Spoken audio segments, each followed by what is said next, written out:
here on the Muskegon channel. Andy O'Reilly, Dave Cackley's got a little salute over there for you. It is time to get things rolling on a Wednesday. What's the weather like outside? Cloudy, a little rainy. I'm sorry, I'm a little distracted because my fingers still smell like sausage. So I got these little mini sausages this morning. Yeah. So they're like low carb and like a lot of protein, but they make your hands smell like sausage. That's the one drawback. Although I like the smell of sausage, I don't like it continually. Okay, yeah. I forget, Mr. No Attention Span. What? I was trying to, help people. Oh, wait a minute. Wait. Hey, it's the Andy and Dave Daily right here on the Muskegon channel. I'm Andy O'Reilly. Dave Cackley's over there. It is a Wednesday. It is an exciting day here to be alive. And hey, I got a question for you. What's the weather out like outside? Really? God, you're a dick. I told you what it was like. And then I told you I was distracted. And then you pretended to nod off I talked about my sausage-smelling fingers. Well, keep your fingers off sausage. Use a fork. No, it's because they're little mini sausages. They're not like full length, Did your mother raise a heathen? They're in a package. They're bite size. What the hell, man? You're an animal. Use utensils. Like 30 That's what sets us apart from the beast. You don't use utensils with mini sausages. You do. Them's finger food. No, they're not. Them's finger food. You're an animal. Next thing you know, you're going to be bent over a bowl eating out of that. Just so you know. I eat over the sink sometimes. So is it hot and muggy out today? It's a little bit, yeah. I'm taking Max to the pool later, so that'll be fun. We're going to the pool at the club. Yeah, that's right. Excuse me, I'm on television. I have to go to the club and enjoy the pool. Yeah. Could you please bring me a cocktail every half an hour till somebody passes out? Then bring one every 10 minutes. Okay. We'll be at I wouldn't want to keep you from the club. Let's get on to that, Mr. What's the name of this exclusive club that you go to? I can't tell you. I don't need the riff-raff showing up. Mr. See that? I'm just saying. Here's what happens. You clear those big fat salaries out of the television world like Lawrence Stanton. Dave gets a raise. Next thing you know, he's off the Club Med. Must be nice. Yeah. Wow. Yeah. I couldn't tell you the last time I had. No, wait. I actually did get a raise a couple of years ago, and you would laugh your ass off if you found out how much it was. I will not reveal it because it is embarrassing. All I know is that you've got a club membership. I do not have a club membership. No. Apparently you have your summer things are cottage. right in the world for you. Right. Okay. To go to the club. Right. Okay. All right. So, can I just go? Hang on. Start? Let me get this intro just right before you start the news. All right. Ladies and gentlemen, with the news, it's Judge Smales. All right. The House will vote on 2 immigration bills next week in Washington. One is a conservative bill. The other is bipartisan. That still hasn't been written. Border Security and the DACA program disbanded last year will reportedly be addressed. We'll see if they can hash something out. I still think the immigration situation is unfixable. I think we got to figure out a way to track these people. There's got to be some type of penalty paid for being here illegally, but I just don't know what that is. I don't know what you can do about it. And it's like I said, if it's not, it's close to being an unfixable problem. Yeah. Who knows? We'll see if they hash that out. There you go. What else is going on? The pocketbooks of 2 former leaders of the free world have apparently ballooned post-presidency. Former President Barack Obama had a net worth of $3 million when he began running for president in 2007. He is now worth an estimated $41 million. President Clinton, this is amazing. President Clinton was worth $500,000 back in 1991. Former governor of Arkansas. Right. Had some land deals.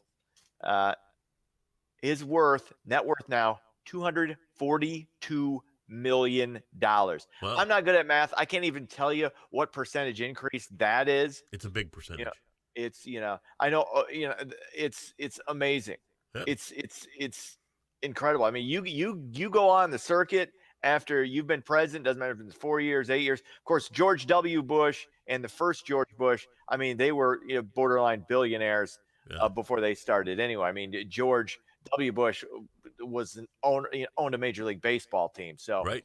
I mean, they're still rolling in it. Meanwhile, President Trump's net worth dropped from $4.5 billion to $3.4 billion. We'll see what happens. If he gets reelected, if he doesn't, if that ramps back up, because once you've been in that office, man, I don't know what Jimmy Carter's been doing outside of building homes for poor people, but right. I got to assume he still has some pretty good bank for a former peanut farmer. Well, Man, that's the gig to get into. I mean, you're just beginning your political career. We'll see where that ends. We're starting with 91st District. I can see it now. I can see my speaking engagement after the career is over. I'll be talking at places like Career Day. I'll be talking at places like county fair circuits. All the big stops. Yeah, I'll hit all the. Dare we say the Ionia Free Fair? Well, dare we say it? Am I dare? Huh? Okay. I've been to the Ionia Free keep in mind. Fair. Hey, Barack Obama essentially became president after being a state senator. He was a U.S. senator for like an hour and a half. Yeah. You're running for state house, which is just below state senate. He was a senator at the national level. Yeah, for like an hour. Well, he was barely a senator. Come on. All right. So what I'm saying is, Andy O'Reilly, yes, a couple of years in Michigan House, maybe move up to the Senate, maybe mid-50s or so. Andy O'Reilly, president of these United States of the Americas. But you know what? Who knows? I don't think that can happen because I'm not a member at the club. Oh, I don't have the pull that you do. I don't have the networking capabilities. I'll tell you what. Maybe I'll talk to some people. They'll talk to some people. We'll get back to you. Okay. We'll get back to you. I'll let you know. I'll have my people get in touch with your people. Would you? And then the people will meet and they'll have discussions involving other people, and we'll see where that leads. I would love Maybe that. we can. I just want to remind you of the honorarium.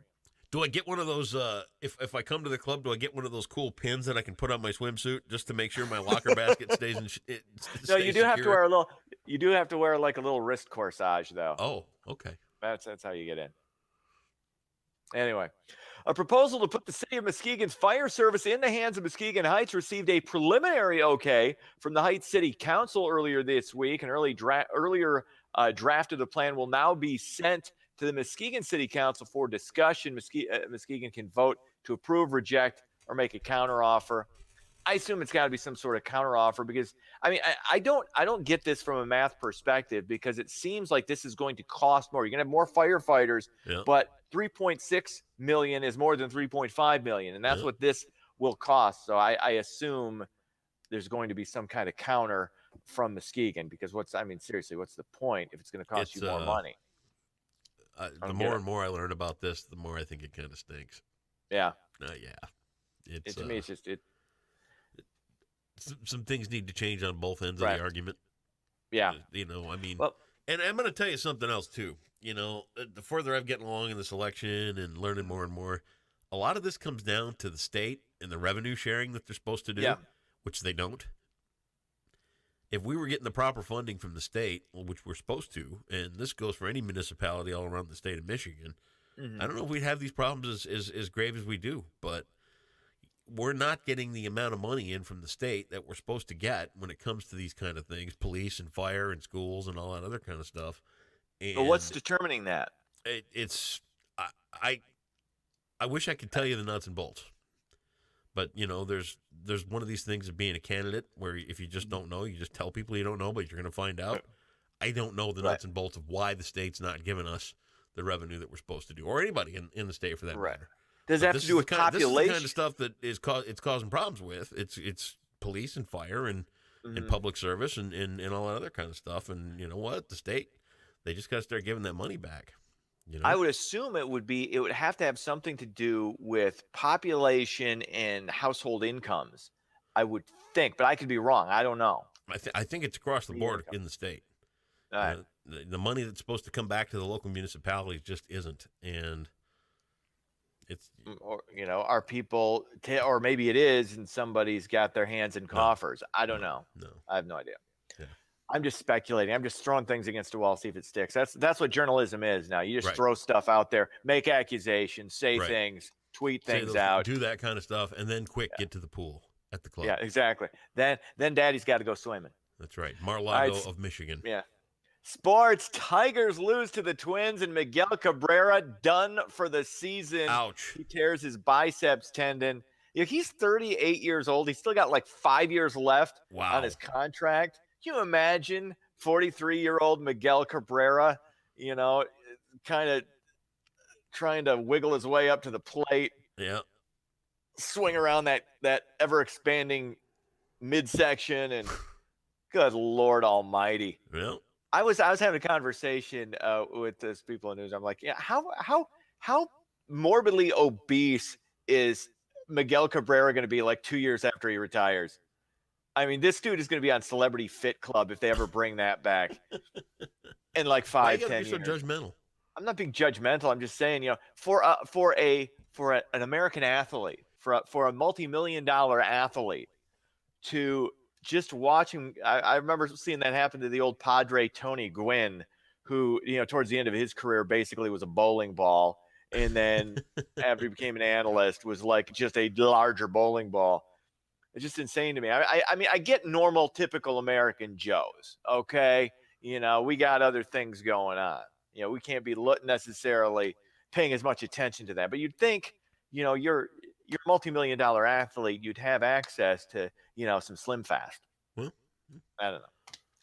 Milwaukee beats the Cubs 4-0, and I can't believe I'm going to announce this, but I'm going to announce this. U.S., Canada, and Mexico win a joint bid to host the 2026 World Cup. There you go. World Cup of American soccer, or football, as the foreigners call it. Anyway, so America, we didn't make it this year because we suck at soccer. Because I was talking to this is another conversation we were having, because American women dominate soccer. Right. We're, across the world, we're the dominant force in women's soccer. And like, why don't American men dominate? It's easy. Best athletes don't play it. It's a bunch of 5'8" guys named Ethan, kicking a ball around and pretending to be hurt. Our guys are playing football, basketball, occasionally baseball. It's not as much baseball as it used to be, but I mean, soccer is not the way out of these communities as it is football and basketball. Same with like hockey. I mean, hockey is more of a Canadian sport, and it's not an inner city sport. So you're not getting, the people who are motivated to be great athletes. It's coming. Become soccer. No, it's not. Be ready. No. On top of that, soccer is a third world sport. No. America's first world. That's the other thing that's got going against it. You're not getting the best. Football players are not going to become you could get the transition from basketball, but you're not going to get that. You're just bottom line is soccer in America. Football's going to get outlawed. It's going to be soccer in America is a middle income, middle to upper income, almost exclusively white sport. I'm here to tell you, it just is. Football's going to be outlawed. That's why my son doesn't play soccer. Well, my son doesn't want to play soccer. Coming. Get ready. No, it's not. We're going to be calling him Pele Cackley. But yeah, never in a million years. That's what's going to happen. He hates it almost as much as I do. I don't even let him punt the football. We were playing catch the other day. He said, "No, we do not kick footballs. No, not playing soccer." Are you done? Yes, I am. That's all sports. Right, get out of here. Have a good Wednesday.